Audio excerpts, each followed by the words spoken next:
नमस्कार, मैं संतोष प्रसाद आपके इस नए वीडियो में स्वागत करता हूं और आज हम बात करने वाले हैं सिंगल ट्रांसफ़र ऑफिस मेमोरेंडम के बारे में, जो अभी आप यहाँ पर देख पा रहे हैं और जो रिलीज़ हुआ है हमारा 23 जून 2021 को।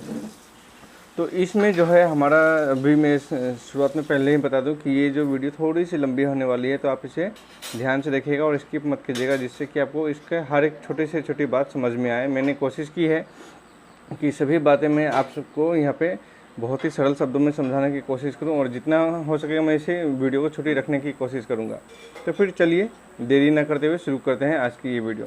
तो आज की इस वीडियो में जो है यहाँ पे सबसे पहले इस मेमोरेंडम में कहा गया है कि यहाँ पे जो है हमारा जो भी एलिजिबल कैंडिडेट्स होंगे वो इसमें पार्टिसिपेट करके अपना जो है ट्रांसफ़र ले सकते हैं। यहाँ पे मैं शुरुआत में ये बता दूँ कि ये जो मेमोरेंडम है इसमें मेनली जो है सिंगल ट्रांसफ़र का बात किया गया है। म्यूचुअल के बारे में यहाँ पे सिर्फ एक छोटा सा बात कहा गया है, वो भी मैं वहाँ पे कवर करूँगा। यहाँ पे जितनी भी बातें हो रही हैं वो सब मैक्सिमम सिंगल ट्रांसफ़र के बारे में हो रही हैं। तो पहला बात तो ये बोला है जो भी इसके एलिजिबल कैंडिडेट्स हैं, तो एलिजिबल कैंडिडेट्स के जो क्राइटेरिया क्या है कि आपको वो भी नीचे दिया हुआ है, वो मैं वहीं पर आपको शो करूँगा। तो यहाँ पर देखिए सबसे पहले यहाँ पर बोला गया है, पहला पॉइंट यहाँ पर यह है कि यहाँ पर जो है ट्रांसफ़र जो है सिंगल ट्रांसफ़र ये सभी का हो सकता है। इसमें ज़रूरी नहीं है कि आप रेगुलर हो, या इसमें मतलब सभी का हो सकता है। जैसे ट्यूटर का भी हो सकता है, कॉन्ट्रेक्चुअल अपना हमारा एसएसए का हो, या फिर जो है स्टेट पूल का हो, रेगुलर टीचर हो, सभी का इसमें ट्रांसफ़र हो सकता है, इसमें कोई प्रॉब्लम नहीं है। अब उसके बाद जो है यहाँ पे आया कि आपको ट्रांसफ़र लेना है तो उसका क्या क्या ग्राउंड हो सकता है। तो ये ग्राउंड्स यहाँ पे आपका ये दिया गया है, कोई भी टीचर है जो कौन कौन से ग्राउंड पे सिंगल ट्रांसफ़र ले सकते हैं। तो इसमें देखिए सबसे पहला जो दिया है, for a change of residence due to marriage, मतलब आपका घर का जो एड्रेस चेंज हुआ है किसकी वजह से, शादी की वजह से। तो ये जनरली जो है हमारा लेडीज़ के ऊपर में पॉइंट आउट होता है कि अगर कोई लेडीज़ है, अगर उनका शादी के बाद अगर एड्रेस चेंज हो गया है तो वो अपना एड्रेस ये ट्रांसफ़र के लिए अप्लाई कर सकती हैं।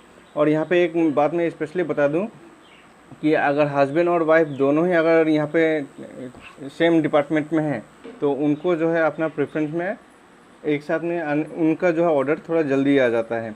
और यहाँ पे ओनली लेडीज़ के बारे में मुझे उतना ज़्यादा जानकारी नहीं है, लेकिन उनका भी इसमें हो जाएगा जैसा कि इसमें दिया गया है। सेकंड हो गया आपका इसमें कि अगर आपके जो माँ पिताजी बीमार हैं और उनको देख रेख करना है आपको, तो उसके लिए उस ग्राउंड पे भी है जो आप अपना सिंगल ट्रांसफ़र ले सकते हैं। इसमें आपको 10 ईयर्स वेट करने का ज़रूरत नहीं है, स्पेशल कैटेगरी में आ जाएगा आपका। और फिर इसमें ये बहुत ही अच्छा, ये पॉइंट मुझे बहुत अच्छा लगा। इसमें कहा गया है कि लेडीज़ कुछ जो लेडीज़ टीचर है हमारे, वो कुछ ऐसे जगह पे रहती हैं, उनका पोस्टिंग होता है जो कि मतलब उनका वहाँ पे सिक्योरिटी बहुत कम होता है या फिर ना के बराबर होता है। और आए दिन हम ऐसे न्यूज़ में पाते रहते हैं, तो जहाँ पे फीमेल टीचर्स का जो सिक्योरिटी का इशू है, वो वहाँ से अपना सिक्योरिटी इशू को लेकर भी अपना ट्रांसफ़र ले सकती हैं। और यहाँ पे फिर नेक्स्ट आ गया, जैसे मान लीजिए कि ट्रीटमेंट के लिए और जो अपने डिपेंडेंट्स हैं उन सब का ट्रीटमेंट के लिए मेडिकल ग्राउंड पे आप जो है अपना ट्रांसफ़र ले सकती हैं। और उसके बाद में नेक्स्ट आ गया, इस पॉइंट के बारे में शायद हमें आगे पढ़ने को मिलेगा, पॉइंट नंबर 7 सेक्शन 7 में, तो इसको हम आगे देख लेंगे। और इसके बाद में अगर ये पॉइंट को छोड़ के अगर और भी कोई बात है तो उसको वो जो स्पेसिफिक आपको बताना पड़ेगा, और वो उसको जस्टिफाई भी आपको करना पड़ेगा। अगर आप जस्टिफाई नहीं कर पाएंगे अपने रीज़न को तो आप उसमें ट्रांसफ़र नहीं ले पाएंगे। अगर ये इन पॉइंट्स को छोड़ के आपके पास कोई दूसरा पॉइंट है, दूसरा रीज़न है ट्रांसफ़र लेने का, तो आपको उसे वहाँ जस्टिफाई करना पड़ेगा। अगर आपका जो रीज़न है जस्टिफाई हो जाएगा तो आपको ट्रांसफ़र मिल जाएगा। अब ये ट्रांसफ़र कब होगा, तो ये ट्रांसफ़र का जो टाइम है जनरली जो ऑर्डर जो आएगा हमारा समर वेकेशन के टाइम में आएगा। ये इसका कारण ये है जिससे कि कम से कम एकेडमिक लॉस हो सके। चलिए जब इसके आगे पढ़ते हैं, ये कब हो, इसका प्रोसेस कब होगा टाइम। तो इसका टाइम के लिए यहाँ पे दिया है गया, ये जो है हमेशा हर साल आपका 1 अप्रैल से 30 अप्रैल का टाइम में जो है यहाँ पे ऑनलाइन एप्लीकेशन अप्लाई के लिए विंडो खोला जाएगा।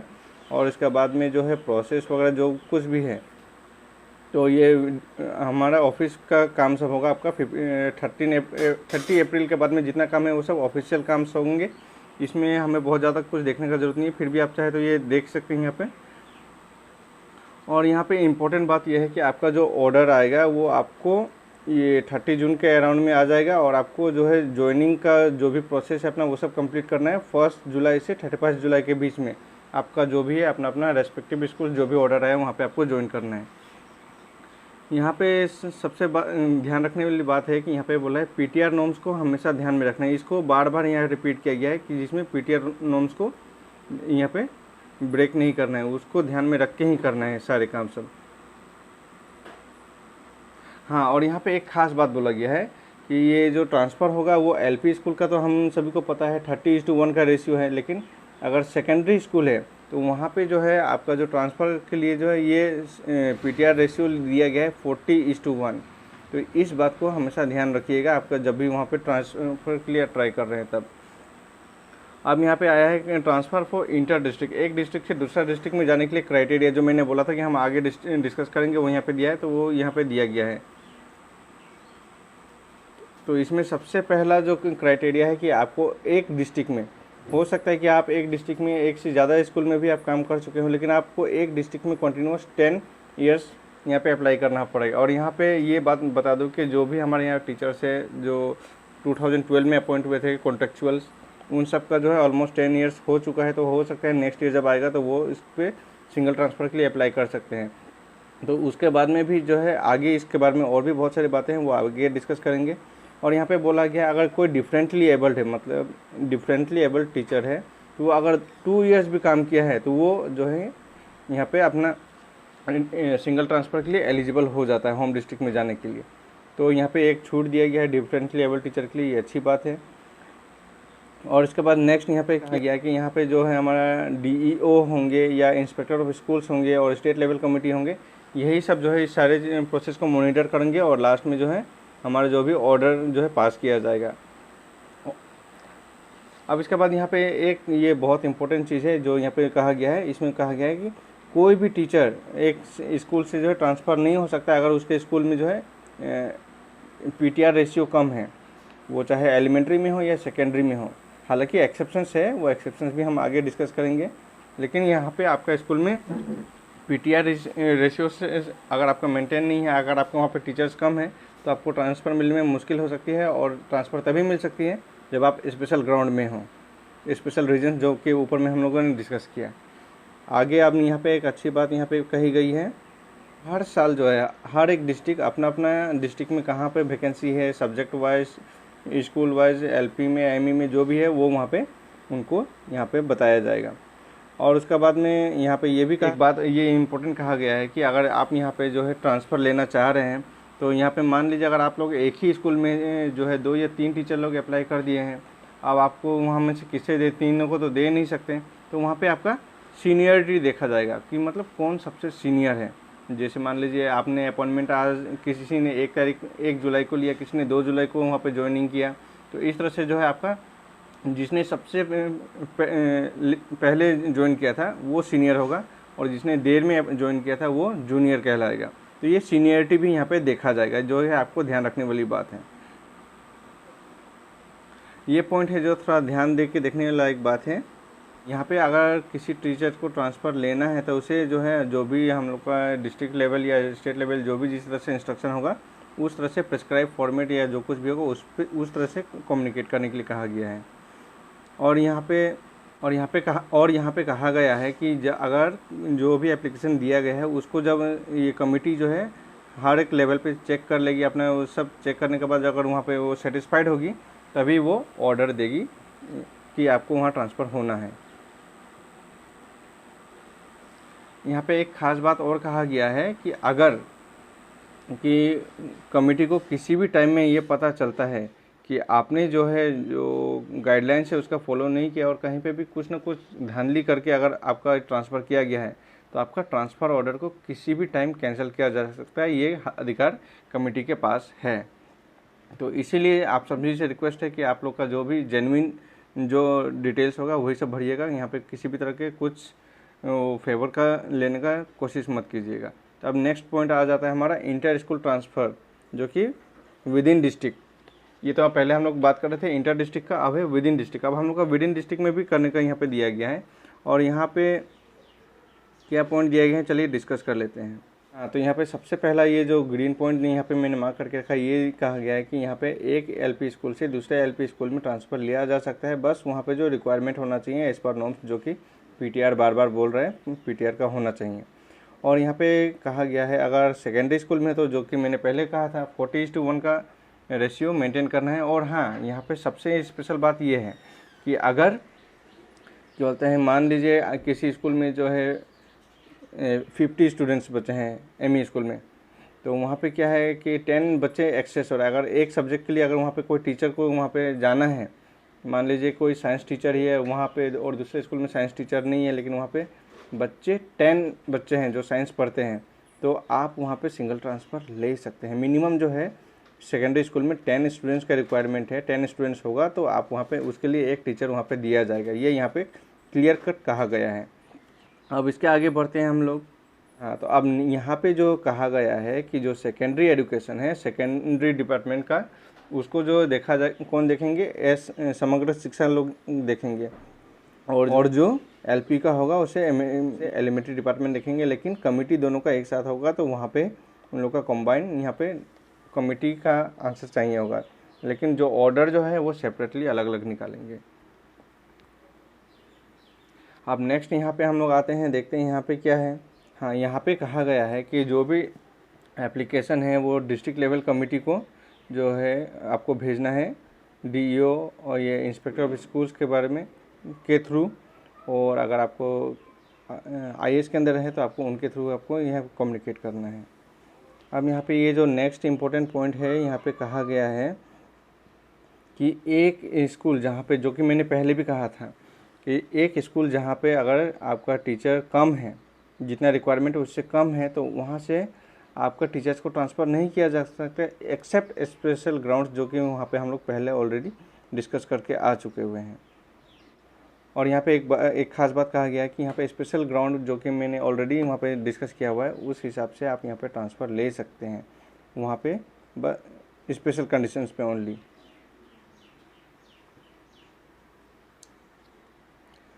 अब यहाँ पे ये खास बात जो है जो कि हम लोगों ने पहले डिस्कस किया था कि मान लीजिए अगर एक स्कूल में आपका मतलब 2 से ज़्यादा अप्लाई आ गया एक ही पोस्ट के लिए, तो वहाँ पे प्रेफरेंस किसे दिया जाएगा। मान लीजिए कि आपने वहाँ पे जो प्रेफरेंस दिया है, तो वहाँ पे जो है नॉर्मल जो है कुछ कैंडिडेट्स हैं, फिर एक डिफरेंटली एबल्ड मेल है और एक डिफरेंटली एबल्ड फीमेल है। तो उस कंडीशन में पहले तो डिफरेंटली एबल्ड को प्रेफरेंस दिया जाएगा, और डिफरेंटली एबल्ड में भी फीमेल को पहला प्रेफरेंस दिया जाएगा, उसके बाद में मेल को दिया जाएगा। और अगर वहाँ पे डिफरेंटली एबल्ड कोई कैंडिडेट नहीं है तो आपका सीनियरिटी के हिसाब से आपको वहाँ पे प्रेफरेंस दिया जाएगा, जो कि आपका सर्विस बुक में वहाँ पे या जो भी जॉब प्रोफाइल है वहाँ पे मेंशन रहेगा। और ये सीनियरिटी यहाँ पे हर जगह पे यूज़ होगा जब भी आपका ट्रांसफ़र होगा। तो चलिए अब इसका आगे का जो है वो हम देख लेते हैं, आगे और क्या बात इसमें हमें डिस्कस करनी है।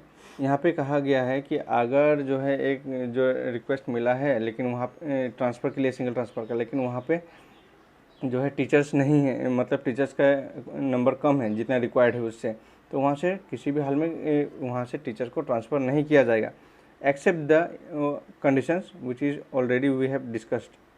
सिर्फ वो स्पेशल कंडीशंस को छोड़ के ही, और दूसरा किसी भी कंडीशन में जहाँ पे टीचर्स कम है वहाँ से उसको आगे ट्रांसफ़र नहीं किया जाएगा। अब नेक्स्ट देख लेते हैं आगे, और इसमें क्या खास बात है।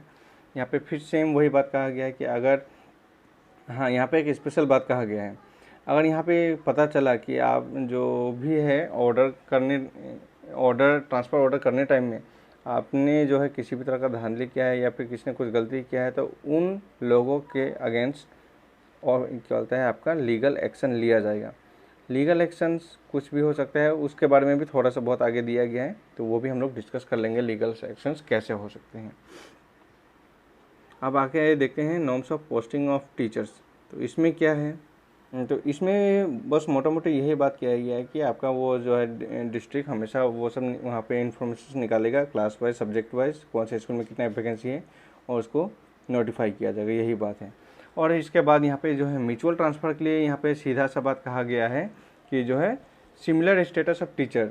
तो यहाँ पे सिमिलर स्टेटस का मतलब ये समझाता है मेरे हिसाब से, जो कि मैंने लास्ट जो ऑर्डर ट्रांसफ़र हुआ था उसका ऑर्डर वगैरह देख के मुझे वहाँ पे समझ में आया था कि आपका जो ट्रांसफ़र है अगर म्यूचुअल करना चाहते हैं तो आपका मिनिमम स्कूल का मीडियम सेम होना चाहिए या फिर आपका एमआईएल सेम होना चाहिए। लेट सपोज मान लीजिए एक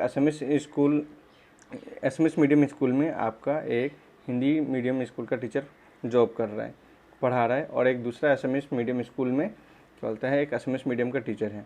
तो अगर ये दोनों चाहे तो अपना म्यूचुअल कर सकते हैं। कैसे? क्योंकि इनका स्कूल का मीडियम सेम है, भले इनका अमाउंट अलग है लेकिन स्कूल का मीडियम सेम है।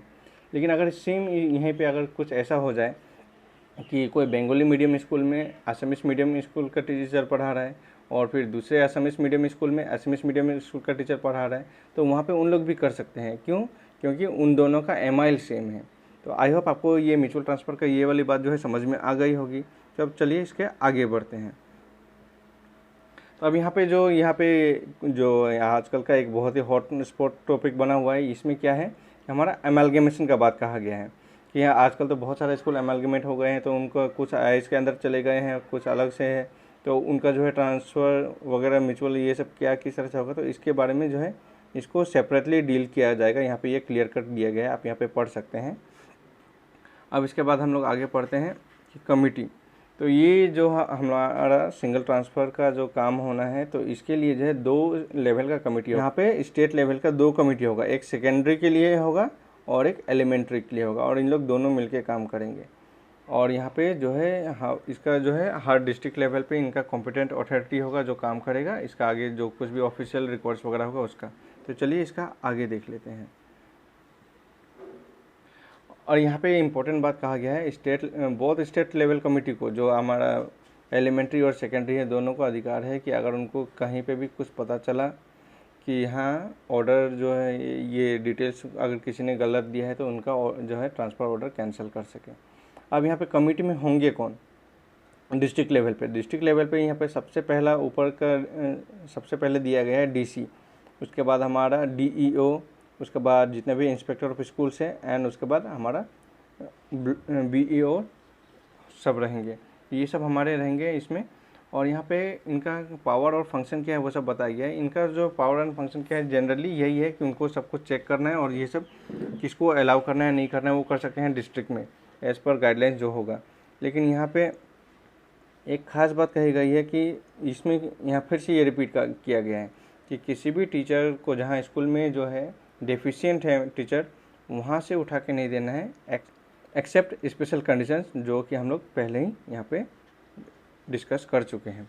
अब यहाँ पे एक स्पेशल बात है, यहाँ पे आप ये पावर ऑफ डीसी पढ़िएगा।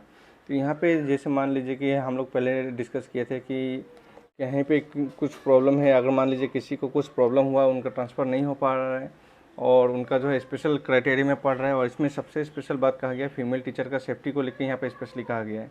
तो अगर किसी को इस तरह का कोई डर है या कोई उनका जो स्पेशल रीज़न है, तो वो अपना रिक्वेस्ट लेके डीसी ऑफिस में भी जा सकते हैं, और वहाँ से जब वो उनके पास अपना पिटीशन लेके जाएंगे एप्लीकेशन, तो वो क्या है हमारा एलिमेंट्री डिपार्टमेंट को सजेस्ट करेंगे कि हाँ आपको इस तरह से करना है, इनका जो है ट्रांसफ़र के बारे में देखिए। और यहाँ पे एक स्पेशल बात है, आपका ट्रांसफ़र होगा लेकिन आपका स्कूल को वहाँ पे टीचर को डेफिशिएंट नहीं करेंगे, इमीडिएटली आपका ट्रांसफ़र होने के साथ साथ आपके स्कूल में एक दूसरा टीचर का देने का व्यवस्था किया जाए।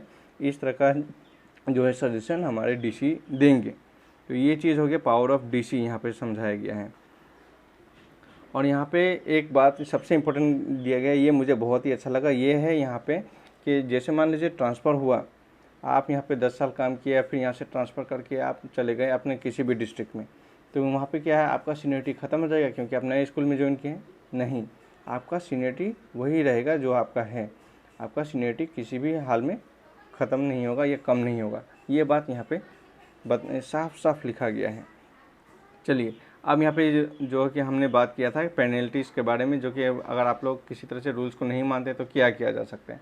तो इसमें जो साफ साफ कहा गया है कि आपको जो जेल हो सकती है और जिसे बढ़ाकर 1 साल किया जा सकता है, और साथ में आपका 50,000 रुपये का फ़ाइन भी लगाया जा सकता है, या फिर दोनों भी हो सकता है अगर कुछ कंडीशन हुआ तो इसका बारे में। और यहाँ पे ये एक जो नंबर डी है, तो ये act shall be cognizable, bailable and compounded with the meaning of the code of criminal procedure 1973। तो इसके बारे में मुझे कुछ खास समझ में नहीं आया। हाँ, इतना मुझे लग रहा है कि इससे आपके ऊपर एक क्रिमिनल केस भी चलाया जा सकता है। हालांकि आपको बेल मिल जाएगा, लेकिन इसके बारे में डिटेल्स आपको कोई लॉयर ही अच्छा से समझा सकेगा। तो इस पॉइंट के लिए प्लीज़ मुझे माफ़ कीजिएगा और आगे देखते हैं। तो यहाँ पे जो लास्ट ये पॉइंट कहा गया है कि यहाँ पे जो कुछ भी है ट्रांसफ़र वगैरह के बारे में जो भी प्रोसेस है, एसओपी क्या गाइडलाइंस है, क्या फॉर्म फिलअप करना है नहीं करना है, ये सब जो चीज़ है आपको उस टाइम में पता चलेगा जब इसका गाइडलाइन आएगा। तो जब भी ट्रांसफ़र का प्रोसेस शुरू होगा उस टाइम में जो है आपको इसका बारे में डिटेल्स जो है एवरीथिंग गाइडलाइंस मिल जाएगा। तो उस हिसाब से आपको ट्रांसफ़र का प्रोसेस अपना शुरू करना है। तो आई होप मैंने पूरा कोशिश की है आपको ये पूरा चीज़ अच्छे से समझाने के लिए। अगर आपको ये वीडियो अच्छा लगा हो तो वीडियो को लाइक कीजिए, चैनल को सब्सक्राइब कीजिए और इसे अपने फ्रेंड्स में शेयर कीजिए। Thank you.